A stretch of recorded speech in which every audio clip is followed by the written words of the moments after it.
Good evening and welcome to this edition of Newsmax Prime. I'm J.D. Hayworth. Of prime interest tonight, the inartfulness of the deal. Donald Trump stands against President Obama's proposed nuclear agreement with Iran. Miranda Khan has the story from our Newsmax TV newsroom. Miranda?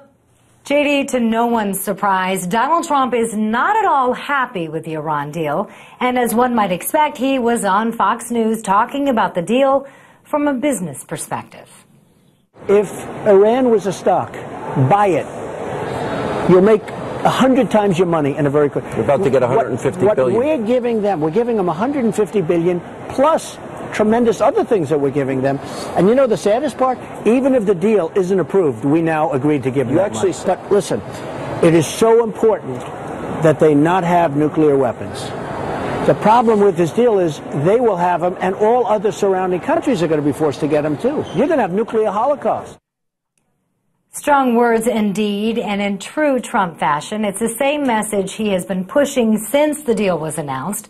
In that interview, Mr. Trump went on to talk about President Obama's foreign policy, calling it, quote, a disaster. JD? Thanks, Miranda. For more on this story, we're joined by Harvard law professor and Newsmax blogger Alan Dershowitz, who Skypes in tonight from Martha's Vineyard. Alan is the author of the new book, The Case Against the Iran Deal. How can we now stop Iran from getting nukes? And we're also joined via Skype and from Atlanta by pollster Matt Towery of Insider Advantage. Well, Alan, Trump says this deal is a disaster and compares Iran to a stock on the way up. Do you agree with that assessment? Yes, I might use a different analogy because it's more important than how our stocks are doing. But we negotiated from a position of weakness. We gave up the military option. We let them negotiate as equals. This is not only my view. Tom Friedman, who supports the deal generally, also believes that we gave up our leverage by eliminating the military option.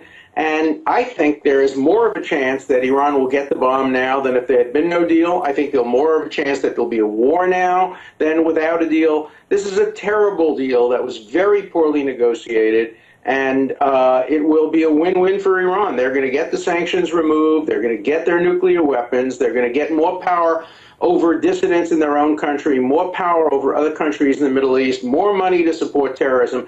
I just don't understand how people can think this is a good deal. That's why I've challenged the Obama administration to debate this on your network, on Fox, on CNN. Let's have great Lincoln Douglas debates, and let's put both sides out there and let the public decide. Well, speaking of debating, in the U.S. Senate, the powerful Democrat Chuck Schumer of New York is opposing this deal. Alan, do you expect more and more Democrats, more members of your party, to follow suit and oppose this agreement? Well, I can tell you that Congressman Hastings today announced that he's opposed to the deal. I think there are a lot of Democrats who don't like this deal. Whether they'll have the courage that Chuck Schumer has had, who's put his own leadership at risk by doing this, to come out and say what he really believes. If all senators said what they really believed about this deal, it would go down in flames and there'd be enough votes to overcome the president's veto. Matt Towery, let's turn to you. You're a pollster. Taking a look at the numbers for this deal, is the public opposed to it in large degree? Well, let me say first, I have a legal training not perhaps as strong as Alan's, but I agree with everything he said. It doesn't affect my polling. The polling on this end, all over the board, the public doesn't understand it for the most part. This is a very complicated issue. The White House is messaging this as a must-do in order to avoid a nuclear confrontation down the road or proliferation. But of course, most people who actually look at it, as Alan did, realize very quickly that in fact it is going to create nuclear proliferation, and it's going to give Iran the ability to, at some point, have a tremendous weapon of mass destruction. I want to also note that this is a very interesting thing from Donald Trump's perspective. I'm also a businessman. I want you to look at the military stocks around that come out of the United States and as well that come out of Israel, and how they have soared over the last 7 to 8 to 9 months. In fact, since the Arab Spring, we've seen these companies, their stocks just rise even when the Dow and the S&P has its ups and downs. There's a reason for that, because every country in that region is buying right now every kind of weapon they can to protect themselves because they are scared to death, as Alan alluded to, with this result, if it in fact comes to fruition. Well, let's talk about what remains in the political arsenal and return to polls for Republicans. And there, Donald Trump continues to enjoy an advantage. The latest poll in Iowa from CNN has Trump up 22%, followed by Dr. Ben Carson at 14%. Matt, a whole lot of pundits are saying Donald Trump just can't last because of some of the things he says out on the trail, yet he remains very popular. Why is that? JD, I've written in my column on Newsmax. I wrote it in December. I wrote it a few weeks ago. What the Republican establishment pundits who are trying to fight back against Donald Trump don't get is that he is tapping into a populist. You don't really hear that term, but it is a populist segment of the Republican electorate.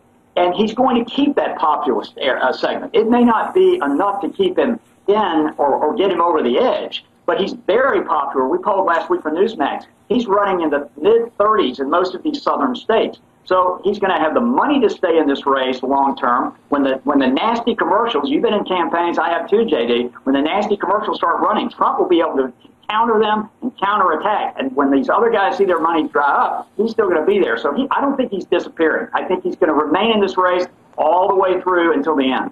Gentlemen, 2 minutes remain, and we would be remiss if we did not mention what has transpired with the 39th President of the United States, Jimmy Carter, announcing yesterday that cancer has spread throughout his body.